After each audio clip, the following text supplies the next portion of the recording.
Hello, I'm Kate. I'm a veterinary nurse and PHS Direct Advisor. It can often be difficult to tell if your pet is showing symptoms of illness. What I'd like to do now is to show you how to do some of these simple checks at home. This is Hetty, our rabbit. I'm going to show you now how to do some checks at home. You may like to follow through with your own rabbit. To begin with, we're actually going to start at her head end. So we're going to look in her eyes and see if we notice any eye discharge there. That can be abnormal, so you may want to seek some veterinary help for that.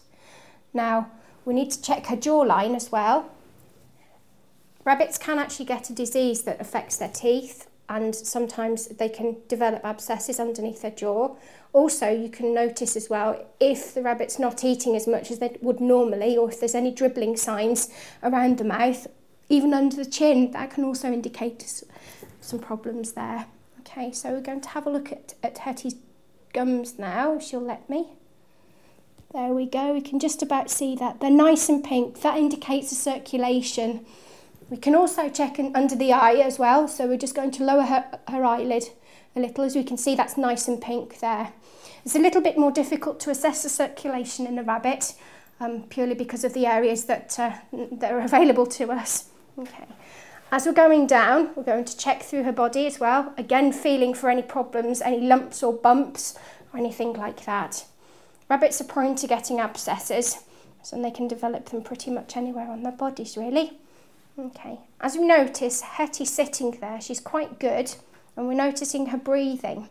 What you're listening for at this point as well is if there's any sounds that are abnormal, such as crackling or wheezing, or as I say, if you notice any discharge from the nose, that also is abnormal and would need veterinary attention.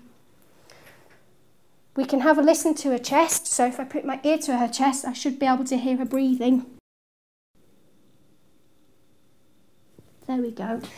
You should be able to hear a nice soft whooshing sound as the air enters and exits the lungs. If we hear any crackling noises at all, we need to try and pinpoint where they're coming from. Sometimes if you get crackling noises from the nose and the nares area here, then it can indicate that they may have inhaled either a blade of grass or something, so it would be worth checking. But often if they had done something like that, you would expect to see some nasal discharge there. If there's any wheezing, crackling or gurgling sounds, they need to be checked out by a veterinary surgeon. Okay, as we go further down Hetty, I'm going to feel her tummy.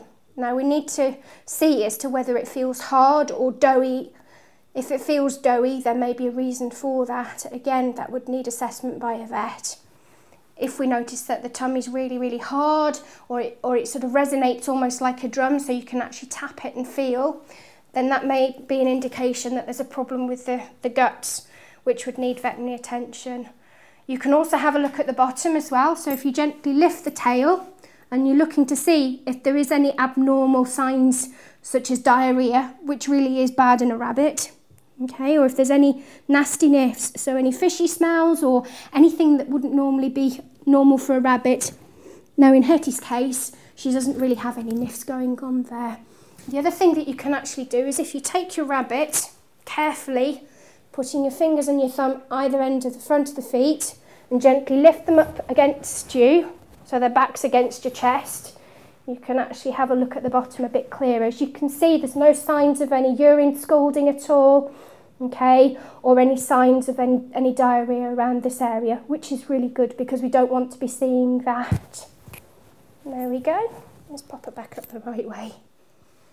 It's important to remember that rabbits can be quite flighty and jumpy, so you need to make sure that you hold them nice and firmly. That way they will feel more secure. The way that I normally do this is I pop my hand underneath her chest, I curl my 3 fingers around her chest, and my index finger goes up the centre between her 2 feet. I then can actually pick her up, bring her towards me so her back's along my chest, and then put my hand underneath her bottom. It's important to remember though that even in this position she could actually jump out, so again you need to make sure that you have got a firm grip onto her. Okay? I would not recommend that you pick a rabbit up just purely by the scruff of its neck. The reason for that is because the skin is very thin there, and as such you could rip it. Never ever under any circumstances whatsoever pick a rabbit up by its ears. Okay? What I'm going to do now is I'm going to show you the trance technique. This is a technique that we can use if the rabbit becomes extremely stressed and you need to be able to hold them, to be able to examine them. Okay, so again, I'm going to pop her into this particular position again and then gently flip around so that she's lying on her back, and that will allow me to assess her, and she'll lie still like that. As I say, it is a stress response in rabbits, and as such it can make them very, very, very worried. So I wouldn't recommend that you do that on a frequent basis. Only use it really if you can't hold your rabbit. I'd like to show you now how to test the consciousness level of your rabbit. As you can see, Hetty's quite conscious now. We can check the palpebral reflex, which is around the eye. So I take my finger and I just literally tap around the eye. As you notice, she blinks a little tiny bit. There you go. That's quite normal.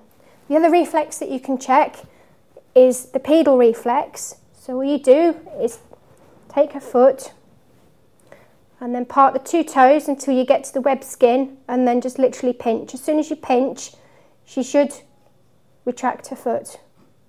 Like that. There you go. That's quite normal. This is normal nose twitching in a rabbit. Sometimes in a sick rabbit, their nose twitching can actually reduce, so it would be a lot less than you see now. The other thing that I'd like to show you as well is checking rabbits' temperature. You can actually feel their ears to see how warm they are.